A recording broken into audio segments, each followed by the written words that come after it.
여러분 지난 한 주간 동안 예배자로 잘 사셨습니까? 오늘 공동체가 모여서 예배드리는 이 시간에도 하나님께서 영광 받으시면서 우리에게 은혜 주심이 가득하길 간절히 축복합니다. 우리 여러분께서는 혹시 손차박이라는 말을 들어보신 적 있으신가요? 이 손차박은 우리나라의 축구 선수 중에서 역대 최고라고 평가되는 손흥민, 차범근, 박지성 세 사람을 가리키는 말이랍니다. 그 중에서 이 두 분은 은퇴를 했고 손흥민 선수는 아직 선수 생활을 하고 있는데 이 선수가 많은 장점을 가진 공격수로 평가를 받고 있죠. 스피드도 빠르고 결정력도 있고 꾸준력도 갖추고 있는 데다가 무엇보다도 양발잡이이기 때문이랍니다. 이 축구 선수가 특별히 공격수가 양발잡이면은 수비수가 막아내기가 힘들대요. 그래서 더 유리하답니다. 그런데 원래 이 손흥민 선수는 양발잡이가 아니라 오른발잡이라고 하죠. 하지만 왼발도 오른발만큼이나 강하고 예리해서 그 왼발로 넣은 골이 많아가지고 양발잡이로 평가되는 것이랍니다. 이 선수는 얼마 전까지 세계 최고 리그 중에 하나인 영국 프리미어리그에서 10년 동안 뛰었는데요. 그 10년 동안 총 127골을 넣었어요. 근데 기록을 보면은 이 127골 중에서 주발인 오른발로 넣은 골이 74골이고 약발인 왼발로 넣은 골이 49골, 머리로 넣은 골이 4골입니다. 계산을 해보면은 약발인 왼발로 넣은 골이 전체 득점의 약 40%에 가까운 비중을 차지하는 것인데 이 수치는 대단한 것이에요. 왜냐하면 통상적인 오른발잡이 선수들의 왼발 득점 비중이 10에서 20%밖에 되지 않기 때문입니다. 그래서 영국의 김미 스포츠라는 곳에서 이 축구 역사가 160년이 됐는데 160년의 역사상 세계 최고의 양발잡이 선수 순위를 발표했는데요. 손흥민 선수가 그 중에 14위에 랭크되어 있죠. 그런데 여러분 이 선수가 지금처럼 오른발과 왼발을 잘 쓸 수 있었던 것은 절대 타고난 것이 아니라고 합니다. 그렇게 된 것은 모두 어려서부터 꾸준히 훈련받은 결과래요. 이 초등학교 1학년쯤 됐을 때에 아버지께서 축구를 처음 배우기 시작했는데 그 아버지가 손흥민 선수에게 첫 6년 동안은 다른 것은 아무것도 가르치지 않고 오직 공을 발로 톡톡 쳐서 몸에서 떨어지지 않게는 리프팅 훈련만 시켰답니다. 그러다 이 선수가 초등학교 5학년쯤 되었을 때에 슈팅 훈련을 추가했는데 슈팅을 매일 1000개씩 차게 했대요. 오른발로 500번 차게 하고 왼발로 500번 차게 하고 매일매일 오른발 500번, 왼발 500번 그러다 보니까 그 훈련의 결과로 지금의 양발잡이 손흥민 선수가 되게 된 것입니다. 성도 여러분, 사람에게는 몸의 훈련도 필요하지만은 특별히 신앙인에게는 영적인 훈련도 필요하죠. 우리가 교회입니다 40일 캠페인을 시작하고 지난 한 주 동안 우리는 예배자로서 하나님 앞에 서는 시간을 가졌는데요. 이 진정한 예배자는 그 다음 스텝으로 자연스럽게 훈련자의 모습을 가지게 됩니다. 그래서 2주차인 오늘은 우리가 영적인 훈련이 필요한 훈련자다라는 점에 대한 말씀을 나누려고 해요. 오늘 이 시간에 말씀을 들으면서 우리 모두가 하나님께서 주신 은혜를 받은 사람들로서 하나님께서 세우시는 영적 훈련자가 될 수 있기를 주님의 이름으로 축복합니다. 먼저 오늘 이 성경 본문의 이야기를 좀 살펴볼까요? 오늘 본문은 다윗이 블레셋의 골리앗과 싸우겠다고 사울 왕 앞에 나서고 있는 장면을 담고 있는 말씀입니다. 이 사울 왕 때에 이스라엘의 서쪽 국경을 접하고 있던 블레셋이 이스라엘을 공격해 왔습니다. 그래서 예루살렘보다 조금 남쪽에 있는 유다 지파의 땅이었던 소고와 아세가라는 사이에서 두 군대가 대치를 하게 되었어요. 그리고 그 대치 상황 속에서 먼저 블레셋은 골리앗이라는 장수를 내세워서 1대1로 싸워서 이기는 쪽이 그냥 전쟁에서 승리한 것으로 하자라고 싸움을 이스라엘에게 겁니다. 이 골리앗은 기골이 매우 장대한 장수였는데요. 그런 싸움꾼이었는데 그가 얼마나 체구가 장대했는지 성경은 그의 키가 무려 6규빗이었다라고 말하죠. 이 사무엘상 17장 4절에 보면은 블레셋 사람들의 진영에서 싸움을 도두는 자가 왔는데 그의 이름은 골리앗이요 가드 사람이라 그의 키는 6규빗 한 뼘이요라고 말합니다. 이 구약 성경에 말하는 이 한 규빗은요, 이 사람의 중지 끝에서부터 팔꿈치 끝까지를 말합니다. 이게 한 규빗이에요. 사람마다 조금씩 길이가 다르잖아요. 평균적으로 45cm 정도로 봅니다. 계산해 보면은 이 골리앗은 6규빗, 2m 70cm에다가 한 뼘 더한 약 15cm 정도 되겠죠. 그래서 총 합쳐가지고 신장이 2m 85cm 정도는 장수했다는 것이죠. 여러분 혹시 이 사람의 키가 그 정도로 큰 게 가능한가? 라는 생각이 드실 수도 있는데 지금도 세계에는 그 정도로 큰 사람들이 있습니다. 현재 생존해 있는 사람 가운데 기네스북에 올라있는 세계에서 가장 키가 큰 사람은 튀르키예의 술탄 쾌센이라는 사람인데요. 이 사람의 키는 공식적으로 2m 51cm예요. 이미 세상을 떠났던 키 큰 사람들까지 합쳐보면은 1940년에 사망한 미국의 로버트 위들로라는 사람이 있는데 이 사람의 키는 2m 72cm였습니다. 그러니까 우리가 직접 못 봐서 그렇지 세상에는 그렇게 큰 사람들이 있다는 겁니다. 그리고 블레셋의 골리앗도 그렇게 키가 장대한 사람이었어요. 뿐만 아니라 그는 힘도 장사였습니다. 사무엘상 17장 5절에 보니까 머리에는 놋 투구를 썼고 몸에는 비늘 갑옷을 입었으니 그 갑옷의 무게가 놋 5,000세겔이다 라고 말하죠. 그가 입은 갑옷의 무게만 5,000세겔이었는데 1세겔은 오늘날의 도량령으로 바꾸면 11.4g입니다. 그래서 곱해보면 5,000세겔은 57kg이에요. 또 사무엘상 17장 6절 7절에 보니까 그의 다리에는 놋 각반을 찼고 어깨 사이에는 놋 단창을 메었으니 그 창 자루는 배틀채 같고 창날은 철 600세겔이며 방패든 자가 앞서 행하더라 라고 말하죠. 게다가 골리앗이 갑옷만 입고 있는 것이 아니라 투구도 썼고 다리에다가 각반도 찼고 창을 들고 있었는데 이 창 자루 말고 맨 위에는 창 날만 무게가 600세겔이죠. 6.8kg. 그러니까 그 사람은요 57kg짜리 갑옷을 입고 거기에 투구를 쓰고 각반을 차고 창자루까지 합치면 거의 8kg이 넘는 창을 들고 자유자재로 싸울 수 있는 사람, 이 사람이 골리앗인 겁니다. 어마무시한 싸움꾼인 것이죠. 그렇게 거대한 골리앗이 1대1로 싸워서 승패를 결정하자라는 싸움을 걸자 이스라엘의 사울 왕과 백성들은 두려움에 빠져버렸어요. 그 기세에 압도가 되어서 아무도 골리앗과 싸우겠다고 나서지 않는 상황이 된 것입니다. 그런데 그런 상황 속에서 오늘 다윗이 자신이 나서서 골리앗과 싸우겠다고 말하고 있는 것이죠. 32절입니다. 다윗이 사울에게 말하되 그로 말미암아 사람이 낙담하지 말 것이라 주의 종이 가서 저 블레셋 사람과 싸우리이다 라고 말합니다. 여러분 지금 다윗은요 이 블레셋과의 싸움을 위해서 모집된 군사가 아닙니다. 민수기에 보면은 이스라엘의 군대는 무조건 20살이 넘는 남자로만 구성될 수 있었어요. 민수기 1장 3절을 볼까요?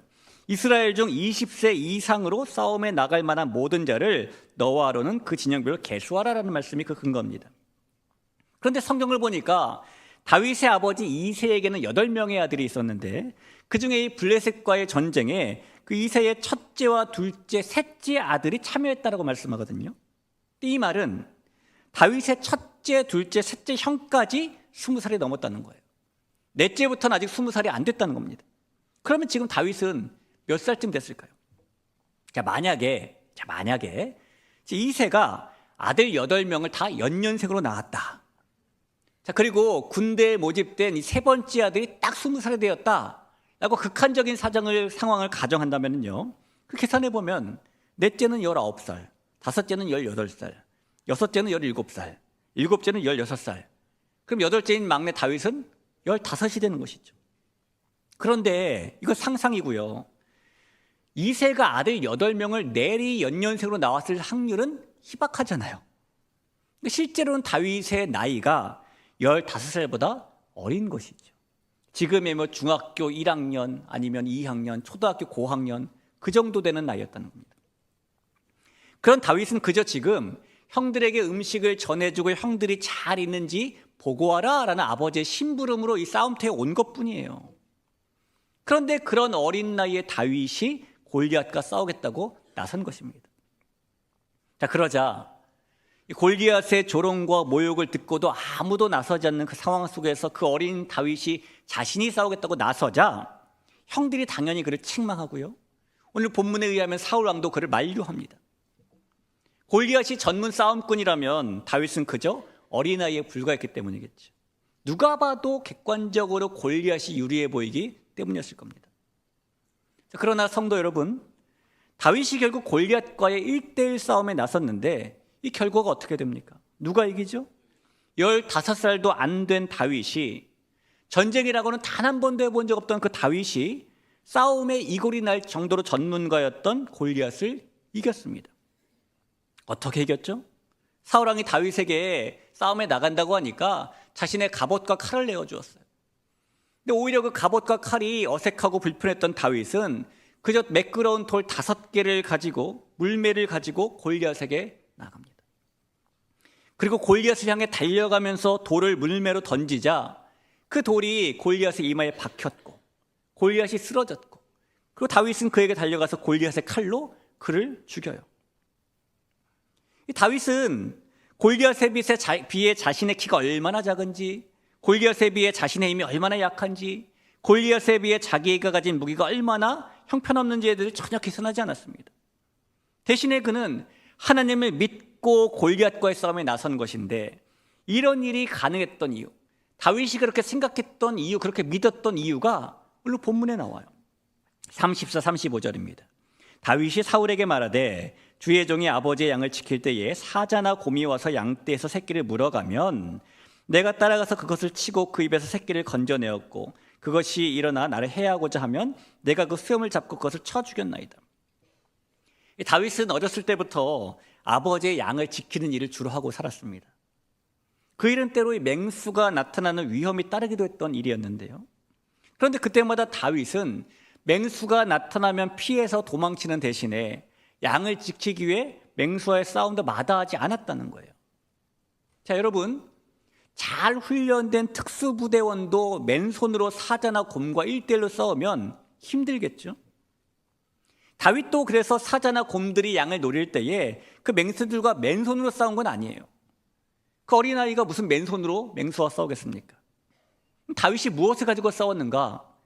시편에 보니까 다윗이 양을 지킬 때의 모습을 표현하기를 다윗이 그의 손에 능숙한 것으로 양들을 살폈다라고 말씀합니다. 시편 78편 72절을 볼까요? 그가 다윗이 그들을, 양들을 자기 마음의 완전함으로 기르고 그의 손에 능숙함으로 그들을 지도하였도다라고 말하죠. 여기서 손에 능숙한 것이라는 말을 직역하면 이 손이 이해한 것이라는 뜻입니다. 다시 말하면 이 손으로 익힌 것이라는 뜻인 것이죠. 그리고 우리는 다윗이 손으로 익힌 것이 무엇이었는지를 오늘 골리앗과의 싸움을 통해서 만나게 되는 거예요. 다윗이 양을 칠 때 손으로 이해하고 익힌 것은 물맷돌 던지기였던 것이죠. 사실 물매로 돌을 던지는 것은 이 전쟁에서 사용되기도 했던 그런 무기 중에 하나였는데요. 사사기를 보니까 실제로 700명으로 구성된 물매 부대가 나오기도 합니다. 사사기 20장 15절 16절인데요. 그때에 그 성읍들로부터 나온 베냐민 자손의 수는 칼을 빼는 자가 모두 2만 6천 명이요 그 외에 기브아 주민 중 택한 자가 700명인데 이 모든 백성 중에서 택한 700명은 다 왼손잡이라 물매로 돌을 던지면 조금도 틀림이 없는 자들이었더라. 근데 다윗도 이 사사기에 나온 700명처럼 물매로 돌을 던지는 일이 너무너무나 능숙했다는 것입니다. 일이 얼마나 능숙했냐면요, 방송국에서 찾아와가지고 생활의 달인 한번 찍으시죠? 이렇게 말할 정도로 능숙했던 거예요. 자, 그러나 여러분, 이런 능숙함이 처음부터 다윗에게 저절로 되었던 일은 아니겠죠? 한번 생각해 보세요. 사자나 곰에게 돌을 던진다라고 생각할 때에 가장 중요한 게 뭘까요? 제가 생각하기에 가장 중요한 것은요, 정말 정확하고 정교하고 힘있게 돌을 던져서 한 방에 끝내야 된다는 겁니다. 왜냐하면 만약 돌을 잘못 던져서 사자나 곰을 어설프게 공격하면 그 다음은 뻔하잖아요. 이 사자나 곰이 달려들 것이 분명하기 때문이죠. 그렇게 되면 그런 맹수와 싸워서 이기는 것은 쉽지 않을 겁니다.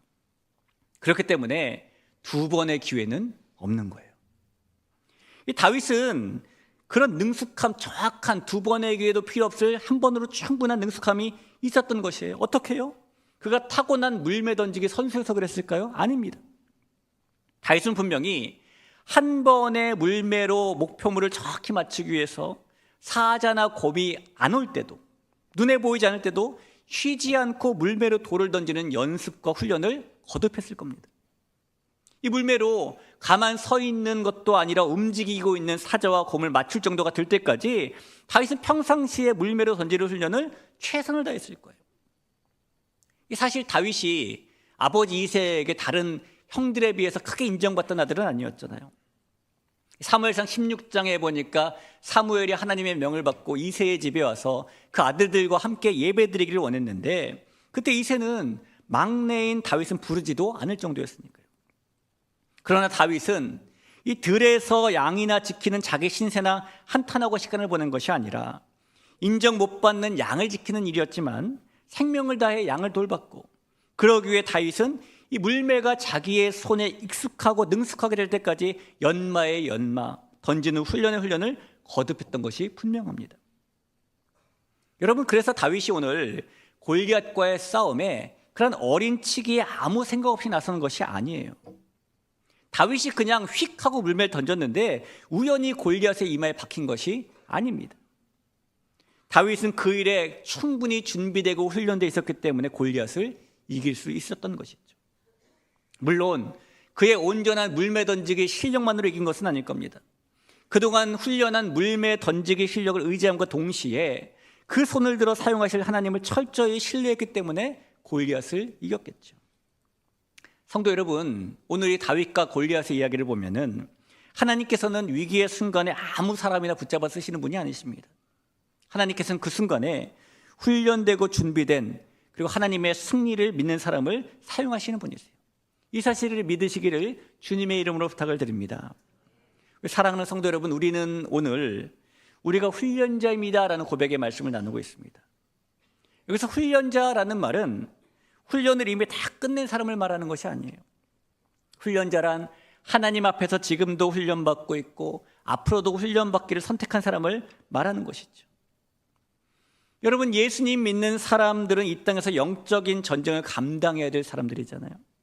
우리의 신앙의 길에는 아무런 문제가 일어나지 않는 것이 아니라 때로는 높은 담도 나타나고 때로는 깊은 절벽도 골짜기도 나타나기 때문입니다. 그렇기 때문에 우리는 그 모든 것을 감당하고 영적 전쟁에서 승리할 수 있는 거룩한 군사가 되어야 하는데, 이 군사로서 해야 될 가장 큰 책임이 훈련받는 것이죠. 다윗은 아직 왕도 아니었고 용사도 아니었고 전쟁의 전문가도 아니었지만 하나님께서 맡기신 현실의 자리에서 하루하루 자신을 준비시키는 훈련자로 살았던 것인데, 그처럼 우리가 평생 하나님 앞에서 훈련을 받아야 된다는 것입니다.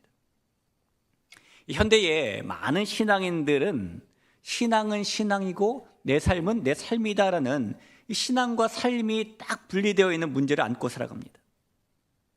그러다 보니까 많은 사람들이 이 신앙의 길에서 경건의 모양은 있지만 경건의 능력은 가지지 못하고 살아가죠. 우리는 경건의 모양만이 아니라 경건의 능력을 가지고 살아야 되는데, 여러분, 어떻게 해야 우리가 그런 경건의 능력을 가진 신앙의 길을 걸어갈 수 있습니까? 히브리서 12장 8절을 볼까요?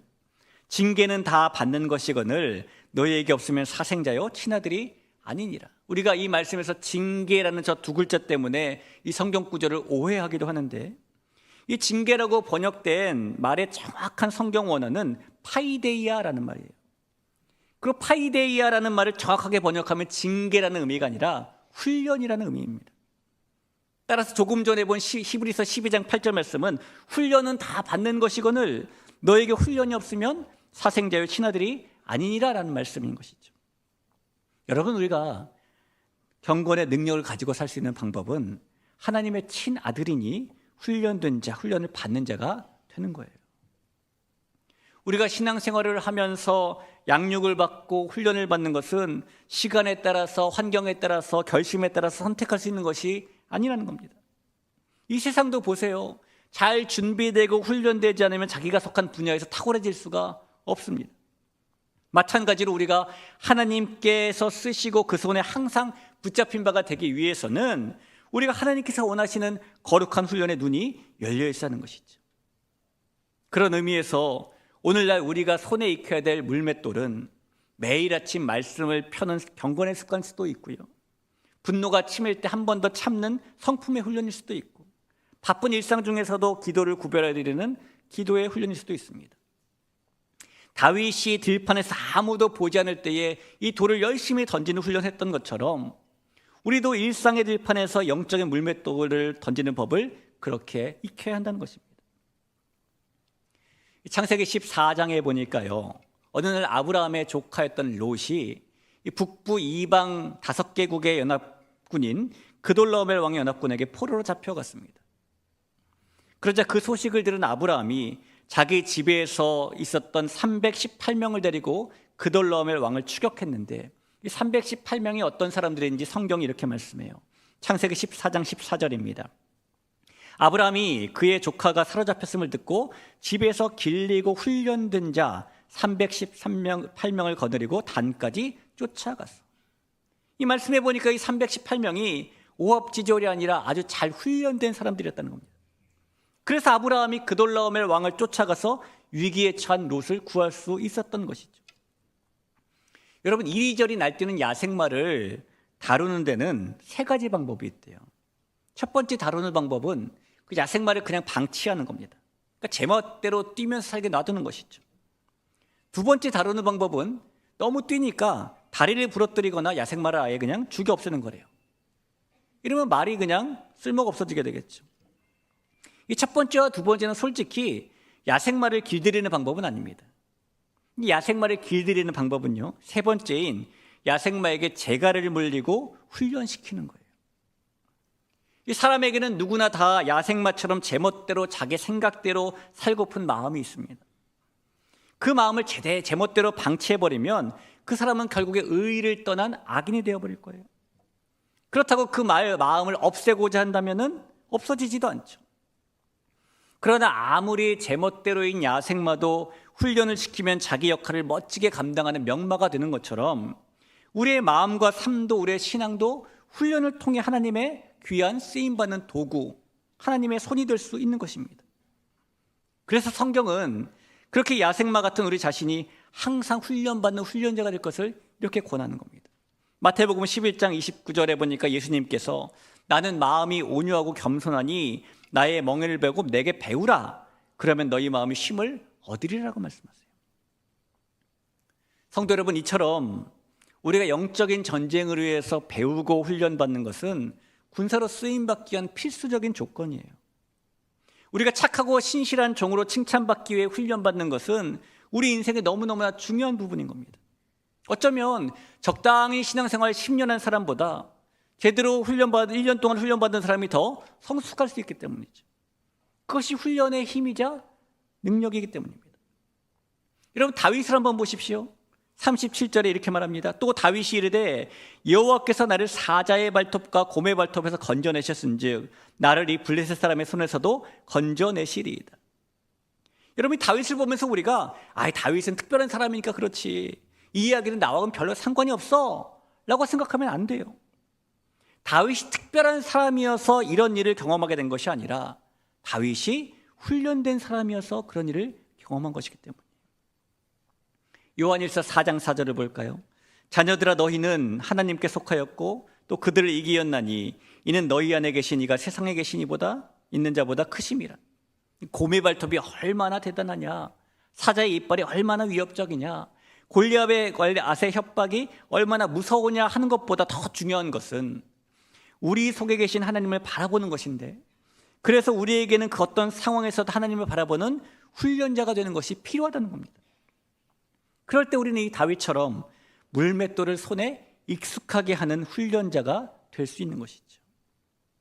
만약에 우리를 막아선 골리앗의 협박에 이런저런 이유를 따지느라고 하나님을 바라보지 못하고 집중하지 못하는 것은 너무너무 슬픈 일일 거예요. 여러분께서도 잘 아시는 것처럼 꾸준한 운동은 우리의 몸을 건강하게 만들어줍니다. 마찬가지로 신앙의 꾸준한 훈련은 교회인 우리의 영혼과 삶을 건강하게 만들어줍니다. 그러니 여러분, 이 교회에서 이루어지는 신앙의 훈련에 더욱더 적극적으로 참여하실 수 있기를 바라요. 예배를 드리는 예배의 훈련, 기도를 하는 기도의 훈련, 하나님의 거룩한 성도들과 교제하는 교제의 훈련, 또한 아예 프로그램을 만들어서는 제자훈련을 하는 시간이라든가, 말씀과 교리와 성경을 배우는 시간이라든가, 가정을 말씀에 입각한 더 행복한 가정으로 만드는 방법을 배우는 시간이라든가, 어머니로서의 정체성을 풍성하게 하는 시간이라든가, 이런 신앙의 훈련을 통해서 믿는 것과 아는 것의 한 해가 되는 우리 모두가 되시길 간절히 바랍니다. 우리가 은혜의 빚진 자로서 훈련을 받는 그런 훈련자가 될 때에 그 훈련이야말로 우리로 하여금 복음의 신비를 깨닫게 해주고 우리를 하나님의 사람으로 무장하게 해주리라고 간절히 믿습니다. 예수님께서는 제자들을 그렇게 훈련받게 하셨죠. 3년에 가까운 시간을 훈련시키셨는데 뿐만 아니라 부활하신 후 40일 동안 하나님 나라를 그들에게 또 가르치셨고 마침내 오순절에는 성령 충만함을 제자들에게 주셨습니다.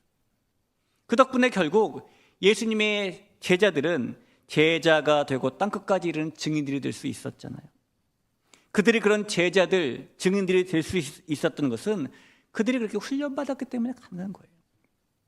여러분, 그래서 바울은요, 우리가 훈련자 되는 것이 얼마나 중요한지 이렇게 설명하기도 합니다. 디모데후서 2장 4절에 보니까 병사로 복무하는 자는 자기 생활에 얽매이는 자가 하나도 없나니 이는 병사로 모집한 자를 기쁘게 하려 함이라라고 말하죠. 여기서 말하는 병사는 지금 전쟁터에 나가서 전투를 하고 있는 병사를 말하는 것이 아니에요. 이 디모데후서에서 말하는 병사는 전투가 일어나지 않았지만 그 전투를 대비해서 훈련받고 있는 병사를 말하는 것입니다. 이 바울이 살던 시대에 로마 제국은 정말 넓은 제국을 이루고 있었잖아요. 그렇기 때문에 로마는 항상 넓게 퍼져 있는 국경선을 지키는 것이 너무너무 중요하게 여겨지고 생각하고 살았는데, 그래서 이런 말이 나온 겁니다. 모든 길은 로마로 통한다. 로마가 길을 잘 만들어 놓았다는 것이죠. 길을 잘 만들어 놓은 것은 빠른 병력의 이동을 위해서였어요. 항상 제국 어디로든 군대를 빨리 이동시키는 것을 가능하게 만들었다는 것이죠. 그래서 어느 한쪽에서 만약에 반란의 조짐이 보인다면은 그 길을 통해서 얼른 군대를 보내서 집중했던 것, 이것이 로마 아닙니까? 그리고 그렇게 빨리 그 길을 통해서 어려운 지역으로 가기 위해서, 파견받기 위해서, 가서 싸우기 위해서 로마 군대는 항상 하루하루 대규모의 훈련을 받아야만 됐어요. 매일매일 훈련받아야 그 일이 가능하니까요. 바울이 말하는 병사는 그런 병사를 말하는 겁니다. 바울은 우리에게 주님의 병사는 끊임없이 훈련받고 준비하며 살아야 함을 말씀하고 있는 것이죠. 성도 여러분, 우리는 훈련자로서 우리는 누구인지, 우리가 하나님 앞에 어떤 영적인 정체성을 가지고 훈련자가 되어야 하는지 자주 돌아봐야 됩니다. 왜냐하면 훈련이라는 것이 이미 우리에게 주어진 은혜에 우리가 삶으로 응답하는 방식이 되기도 하고 순종의 표현이 되기도 하기 때문이에요. 사랑하는 성도 여러분, 하나님의 부르심으로 이 예배의 자리에 있게 된 우리 모두가 예배자의 자리를 넘어서 훈련자의 자리까지 갈 수 있기를 주님의 이름으로 간절히 축원합니다. 이 역사상 가장 위대한 첼리스트 중 한 명으로 꼽히는 파블로 카잘스는요, 95세의 나이에도 날마다 6시간씩 연습을 한 연주자로 유명합니다. 그래서 어떤 사람이 카잘스에게 물었어요. 당신은 이미 세계 최고의 거장인데 왜 아직도 그렇게 6시간씩이나 연습을 합니까? 그랬더니 카잘스가 이렇게 대답을 했대요. 왜냐하면 나는 지금도 내 실력이 조금씩 나아지고 있다고 믿기 때문입니다. 여러분, 우리의 신앙의 모습도 날마다 나아져야 되죠. 그래서 훈련받으면은 졸업이 없습니다. 우리가 다윗처럼 쓰임받기 위해서 하나님의 일에 능숙할 정도로 훈련을 거듭해야 될 필요가 거기에 있죠. 우리가 아브라함의 318명처럼 잘 훈련된 필요가 거기에 있습니다. 우리가 로마 군대처럼 언제라도 부름받고 달려갈 수 있는 강력한 병사가 될 필요가 거기에 있습니다. 여러분, 우리가 날마다 훈련받는 훈련자가 되고자 하는 이유는 우리 자신의 이름을 드러내기 위함도 아니고 위기의 순간에 소중한 사람을 지켜내며 하나님의 영광을 가리지 않기 위함이에요. 이를 위해 우리가 구체적인 그런 자리로 나아가야 되는데, 여러분 한번 말씀의 달인이 될 정도로 훈련을 다해서 말씀을 강력한 무기로 삼아보시고, 기도하는 일에 달인이 될 정도로 훈련을 다해서 기도를 능숙한 물매로 만들어보시고, 섬기고 나누고 누군가를 칭찬하는 일에 달인이 될 정도로 훈련을 다해서 섬김과 나눔과 격려를 능숙한 일로 만드는 우리 모두가 그런 훈련자가 되길 간절히 소원합니다. 오늘 예배가 마치면서 우리 모두가 각자의 삶의 자리로 돌아갈 텐데 하나님께서 우리를 훈련자로 부르시는 한 가지 영역을 마음에 꼭 새기셨으면 좋겠어요. 훈련자는 특별한 사람이 아닙니다. 오늘도 훈련의 자리로 나아가기를 선택하는 사람이 훈련자인 거예요. 환경이 좋아서 여유가 있어서가 아니라 하나님께서 부르시기에 순종하며 한 걸음을 내딛는 사람이 훈련자인 겁니다. 그렇기 때문에 우리가 이미 완성된 사람들이 아니라 하나님의 손에 계속 붙들려서 빚어지는 훈련자가 되어야 하는 것이죠. 우리 사랑하는 대길교회의 성도 여러분, 지난 주일에 우리가 하나님을 영화롭게 하는 예배자라는 고백으로 하나님 앞에 섰습니다. 이 진정한 예배자는 삶의 현장으로 돌아가서 하나님의 군사로 살아내기 위해 자신을 쳐서 복종시키는 훈련자로 사는 사람이에요. 그래서 우리가 주일 예배를 통해서 함께 공동체가 모여 영적인 충전을 한다면 이 월요일부터의 삶은 그 은혜를 유지하고 승리하기 위한 훈련의 장이 되는 것이죠. 이 저와 여러분 모두가 우리를 훈련자로 부르시는 하나님 앞에서 주님, 제가 여기 있습니다라고 응답하는 그 믿음의 사람들이 될 수 있기를 주의 이름으로 간절히 축원합니다.